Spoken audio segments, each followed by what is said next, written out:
Hello everyone, this is Swati Sherawat और आप लोगों का स्वागत है आंसर सेशन में of day 1 of asking 10 important questions daily for नॉर्सेट के 30 डेज सेशन में। आज हमारी सीरीज का डे 1 है और मैंने सुबह की शॉर्ट्स में डिजॉक्सिन जैसे इंपॉर्टेंट ड्रग से 10 इंपॉर्टेंट क्वेश्चन पूछे थे जो कि पिछले लगातार सालों से नॉर्सेट में पूछे जा रहे हैं। मैंने प्री के लिए अलग और मेंस के लिए अलग क्वेश्चन पूछे थे, तो इस वीडियो में मैं उन सारे क्वेश्चंस के आंसर दूंगी और उनका क्या रीज़न है आंसर होने का, तो वो भी मैं डिस्कस करूंगी विद रैशनल। आपने जो आंसर लगाया उनके साथ आप इनको चेक कर सकते, तो बने रहिएगा वीडियो के लास्ट तक। यहाँ पे साइड में क्वेश्चंस आते रहेंगे और उस क्वेश्चन के साथ साथ आपका डिजॉक्सिन ड्रग का भी पूरा रिवीजन हो जाएगा। आपको डिजॉक्सिन के बारे में मैं साथ साथ सारी डिटेल्स बताती जाऊंगी कि डिजॉक्सिन ड्रग क्या होती है, उसका मैकेनिज्म ऑफ एक्शन क्या होता है, वो किसके लिए यूज़, कौन सी डिजीज़ कंडीशन में हम उसको यूज़ करते हैं और उसके साइड इफ़ेक्ट्स क्या रहते हैं, नर्स को किन किन चीज़ों का ध्यान रखना है एडमिनिस्टर करने से पहले, हम कैसे टॉक्सिसिटी को प्रिवेंट कर सकते हैं, थेरापेटिक रेंज क्या रहेगी। तो इन सारी चीज़ों के बारे में हम क्वेश्चंस के साथ साथ डिस्कस करते रहें। चलो हम देरी ना करते हुए फर्स्ट क्वेश्चन से स्टार्ट करते हैं। तो हमारा फर्स्ट क्वेश्चन क्या था, what is the primary therapeutic use of digoxin. Digoxin का यूज़ क्या होता है? तो इसके ऑप्शन थे treatment of hypertension, management of heart failure, prevention of stroke या ट्रीटमेंट ऑफ हाइपरलिपिडीमिया। तो जैसे कि आपको पता है कि जो डिजॉक्सिन ड्रग है वो एक कार्डियक ग्लाइकोसाइड ड्रग है जो कि सोडियम पोटेशियम पंप को इनहिबिट करती है। ये उसका मैकेनिज्म ऑफ एक्शन है, ये कार्डियक ड्रग है। तो हमारा जैसे हाइपरलिपिडीमिया और स्ट्रोक COD तो ऐसे ही एलिमिनेट हो गया। अब बचा हमारा फर्स्ट एंड सेकंड। तो हाइपरटेंशन में हम इसको यूज़ नहीं करते हैं, ये सेकेंड लाइन ट्रीटमेंट होता है हार्ट फेलियर के लिए। फर्स्ट क्वेश्चन का आंसर है option number B, management of heart failure. ठीक है। सेकंड क्वेश्चन है which electrolyte imbalance increases the risk of digoxin toxicity. कौन सा इलेक्ट्रोलाइट हमारी बॉडी में कम या ज़्यादा हो गया जिसकी वजह से अगर डिजॉक्सिन पेशेंट ले रहा है तो उसकी टॉक्सिसिटी हो सकती है। तो इसको ऑप्शन है हाइपर कैल्सीमिया, जिसका मतलब है कैल्शियम बढ़ गया, हाइपर मैग्नीशियमिया, मैग्नीशियम बढ़ गया है, हाइपोकैलेमिया, हाइपोकैलेमिया का मतलब होता है पोटेशियम, पोटेशियम कम हो गया है, या डी हाइपोनेट्रीमिया, हाइपोनेट्रीमिया का मतलब होता है सोडियम हमारा बॉडी में कम हो गया है। तो मैं आशा करती हूँ कि आप लोगों को पता होगा कि नॉर्मल पोटेशियम वैल्यू कितना होता है हमारी बॉडी में। मुझे कमेंट करके बताइए। अगर हमारी बॉडी में पोटेशियम लेवल कम हो गया है फिर भी हम डिजॉक्सिन दे रहे हैं पेशेंट को, तो उससे क्या होगा, टॉक्सिसिटी हो जाएगी पेशेंट को। ठीक है। तो हम कभी भी देखेंगे लैब वैल्यूज़ में अगर कम आ रहा है तो हम डिजॉक्सिन को विदहेल्ड करेंगे और तुरंत डॉक्टर को इन्फॉर्म करेंगे। अब हम बात करते हैं थर्ड क्वेश्चन की, what is the normal therapeutic range of digoxin serum levels. मैंने सुबह की क्वेश्चन वीडियो में पीछे आपको हिंट भी दिया था। तो डिजॉक्सिन की नॉर्मल थेरापेटिक लेवल क्या होता है, तो इसमें ऑप्शंस देखिएगा किस तरीके से दिए गए हैं। 0.5 to 2 नैनोग्राम पर मिलीलीटर, बी ऑप्शन है 3 से 5 नैनोग्राम पर मिलीलीटर, सी ऑप्शन है 2 से 4 नैनोग्राम पर मिलीलीटर और डी ऑप्शन है 1 से 3। तो जैसे मैंने थेरापेटिक रेंज बताया था, अलग अलग बुक में अलग अलग थेरापेटिक रेंज देखने को मिलेगा डिजॉक्सिन का, बट जो मोस्ट कॉमनली जो सभी रेफर करते हैं वो मैं आपको बताऊंगी 0.6 से 1.2 नैनोग्राम पर मिलीलीटर हम लेके चलते हैं।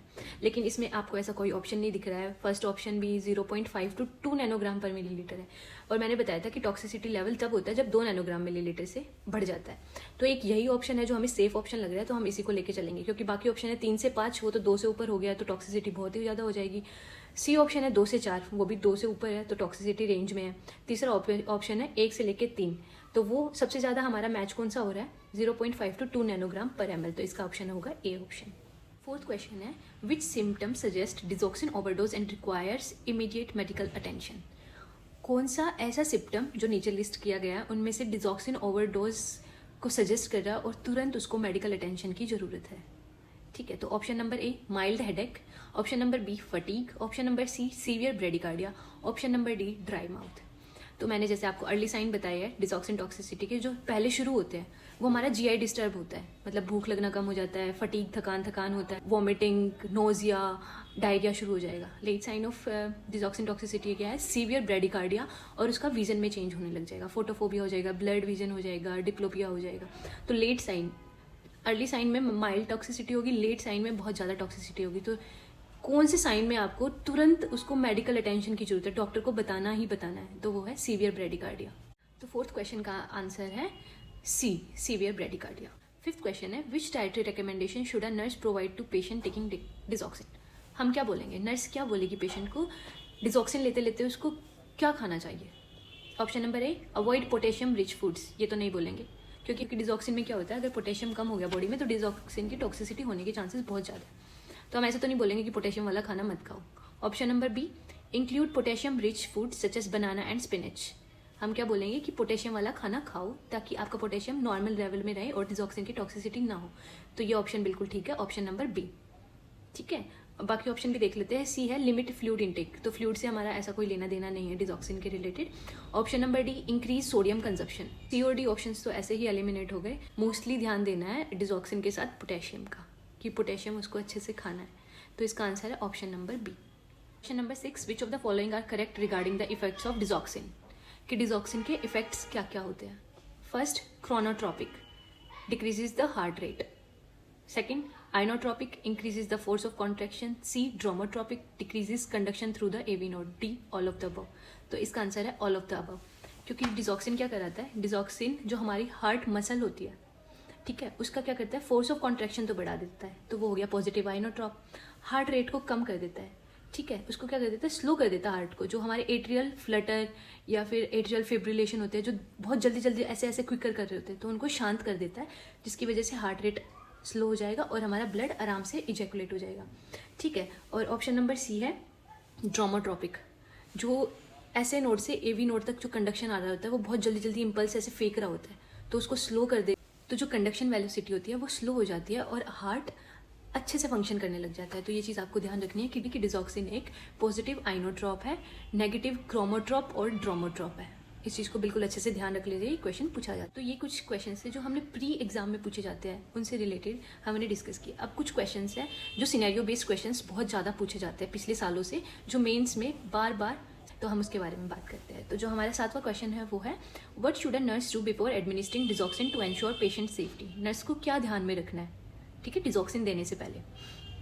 A option, administer the medication without any assessment. ऐसा तो कभी नहीं करेंगे कि कोई असेसमेंट नहीं किया है और ऐसी ड्रग दे दिया है, तो ए ऑप्शन तो गलत है। B, check the patient apical pulse for 1 full minute. This is very important. हमेशा डिजॉक्सिन देने से पहले हम पेशेंट की 1 मिनट तक apical pulse, site of pulses पता है ना आपको कि रेडियल पल्स होती है, टेम्पोरल पल्स होती है, एपिकल पल्स होती है। हम एपिकल पल्स को पूरे 1 मिनट तक नोट करेंगे। अगर वो 60 से कम है तो हम ड्रग नहीं देंगे और तुरंत डॉक्टर को इन्फॉर्म करेंगे। कि ऑप्शन सी है असेस ब्लड प्रेशर ओनली, और डी है provide the patient with food before administrating. तो ये ऐसे कोई रेलिवेंट नहीं है, तो इसका आंसर है बी। हम बात करते हैं 8th क्वेश्चन की। If a patient reports nausea and visual disturbance after receiving digoxin, what should the nurse priority action be. तो आपको पता चल गया होगा इस क्वेश्चन से कि नोजिया और विजुअल डिस्टर्बेंस हो रहा है उसको डिजॉक्सिन खाते ही, तो ये क्या है, उसके साइड इफेक्ट्स, मतलब उसको टॉक्सिसिटी हो रही है। विजुअल डिस्टर्बेंस और हमारा आता है लेट साइंस के अंदर, मतलब उसको डिजॉक्सिन की टॉक्सिसिटी उसको काफ़ी ज़्यादा हो गई है, तब उसको विजुअल डिस्टर्बेंस आने लगे। तो इसका ऑप्शन है document the symptom in the medical record.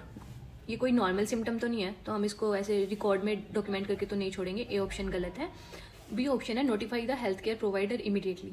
तो ये आंसर हमारा करेक्ट है, क्योंकि इसमें साइन ऑफ टॉक्सिसिटी पूछा गया है हमें क्वेश्चन में कि उसको साइन ऑफ टॉक्सिसिटी आ रहा है, तो हम तुरंत डॉक्टर को बताएंगे। ठीक है, तो इसका आंसर होगा बी। हम सी और डी ऑप्शन देख लेते हैं। सी ऑप्शन है provide the patient with anti emetic medication, कोई सेंस नहीं बन रहा है इसका। Encourage the patient to drink water, digoxin की टॉक्सिसिटी हो रही है तो वाटर देखिए क्या होगा, तो ये भी ऑप्शन गलत है। अब हम आते हैं 9th क्वेश्चन पे। What intervention should a nurse implement for a patient. Nurse क्या करेगी पेशेंट के लिए जो डिजॉक्सिन ले रहा है और साथ साथ who is also prescribed a potassium wasting diuretic. इस क्वेश्चन को अच्छे से समझें कि नर्स को क्या देखना है जब वो डिजॉक्सिन दे रही है पेशेंट को और साथ साथ उसको प्रिस्क्राइब किया गया है पोटेशियम वेस्टिंग डायरेटिक। आप लोगों को पता है कि डायरेटिक्स क्या होता है। डायरेटिक्स हम ऐसी कंडीशन में देते हैं जब बॉडी में फ्लूइड रिटेंशन होने लग जाता है, तो थ्रू यूरिन के थ्रू बॉडी का जितना एक्सेस वाटर होता है डायरेटिक्स उसको एक्सक्रीट करा देता है। तो ठीक है, तो अब क्या होता है, कुछ डायरेटिक्स ऐसे होते हैं जिसमें पोटेशियम वास्टिंग का मतलब होता है यूरिन के साथ साथ उसको पोटेशियम भी निकल जाएगा। अगर बॉडी से पोटेशियम निकल गया तो क्या हो सकता है, बॉडी में पोटेशियम की कमी हो सकती है। बॉडी में पोटेशियम की कमी हो गई तो क्या हो सकता है, और वो डिजॉक्सिन भी ले रहा है साथ साथ। मैंने आपको पहले ही बताया कि पोटेशियम का बिल्कुल ध्यान देना है, उसको चेक करते रहना है कि बॉडी में पोटेशियम नॉर्मल रेंज में है तो कि नहीं है। अब इस डायरेटिक के थ्रू पोटेशियम एक्सक्रीट आउट हो रहा है। 9 का आंसर है A, monitor serum potassium levels regularly, क्योंकि बाकी option number B increase sodium intake नहीं होगा। सी डिसकंटिन्यू डिजॉक्सिन थेरेपी, क्योंकि हार्ट फेलियर में मोस्टली 2 ड्रग हम प्रिस्क्राइब कर देते हैं डॉक्टर्स की, डायरेटिक भी देते हैं और डिजॉक्सिन भी दे देते हैं, तो ऐसा कभी नहीं करना कि खुद से आप डिसकंटिन्यू कर दीजिए, ये गलत होगा। 4th है administer digoxin regardless of potassium level, ये भी नहीं करना। हमेशा पोटेशियम लेवल चेक करना है बिफोर एडमिनिस्ट्रिंग डिजॉक्सिन।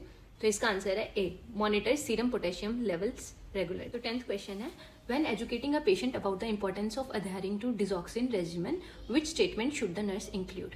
जब हम पेशेंट को बताते हैं कि आपको डिजॉक्सिन अच्छे से लेते रहना है तो उसमें हम और क्या ऐड करेंगे। A, it is safe to take an extra dose if you forget your medication. बिल्कुल गलत। हमेशा जो पेशेंट को प्रिस्क्राइब डोज होती है हम वही बताएंगे। अगर वो भूल गया है दवाई लेना तो हम उसको कभी भी यूँ नहीं बोलेंगे कि लास्ट डे की, कल की दवाई या शाम की दवाई आप सुबह एक साथ ले लो, उससे टॉक्सिसिटी और ओवरडोज होने के चांसेस होता है। तो ए ऑप्शन गलत है। B, monitor for symptoms of low blood pressure. ये भी नहीं होता क्योंकि ब्लड प्रेशर इतना डायरेक्टली रिलेटेड नहीं है डिजॉक्सिन से, हार्ट रेट है, हम हार्ट रेट चेक करने को बोलते हैं। तो बी ऑप्शन भी गलत है। C, contact your health care provider if you experience any unusual symptoms such as nausea और चेंज इन विजन। हम बोलेंगे कि पेशेंट को जो भी साइड इफेक्ट्स है वो बताएंगे। अगर उसको कोई भी ऐसा साइड इफेक्ट लगता है तुरंत जो हेल्थ केयर प्रोवाइडर है उसको ये चीज़ इन्फॉर्म करेगा। तो ये आंसर हमारा सही है, ऑप्शन नंबर सी। डी भी देख लेते हैं, skip doses if you feel well. ये कभी नहीं करना होता क्योंकि जब दवाई ले रहे होते तो अच्छा लगने होता है, लेकिन वो दवाइयाँ कंटिन्यू करते रहना है। कभी भी नहीं बोलेंगे हम पेशेंट को कि स्किप करो या एक साथ 2 दवाइयाँ ले लो, कभी नहीं। ठीक है, तो इसका आंसर है सी, 10th का आंसर है सी।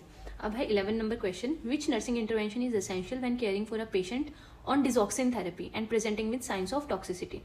तो कौन सी नर्सिंग इंटरवेंशन हम करेंगे, जैसे कोई पेशेंट आता है वो डिजॉक्सिन ले रहा है और उसको हमें पता है कि इसको साइंस ऑफ टॉक्सिसिटी आ रही है, तो हमारा नेक्स्ट स्टेप क्या होगा। A, administer of dose of digoxin as prescribe. क्यों करेंगे ऐसा, गलत है ये ऑप्शन। पहले उसको टॉक्सिसिटी हो रही है, हम और डिजॉक्सिन नहीं देंगे।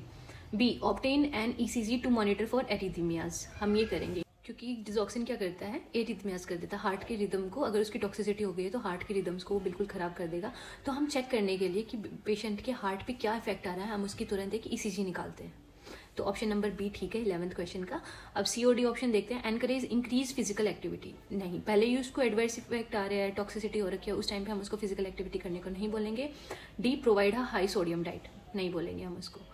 तो ये क्वेश्चंस थे हमारे कुछ डिजॉक्सिन से related. I hope in questions के थ्रू आपको डिजॉक्सिन की एक अच्छी डीप अंडरस्टैंडिंग मिल गई होगी। फिर भी अगर आपको कोई डाउट रहता है, कोई क्वेश्चन ना समझ आया हो या आपको कोई क्वेरी लग रही है तो आप कमेंट सेक्शन में पूछ सकते हैं और हमारे साथ जुड़े रहिए, क्योंकि जैसे आज डे 1 था ऐसे हम डे 30 तक 30 दिन तक अपनी सीरीज़ निकालेंगे जिसमें क्वेश्चन पूछे जाएंगे इंपॉर्टेंट टॉपिक से जो पिछले सालों नॉर्सेट में पूछे गए हैं। तो stay connected and turn on the bell icon.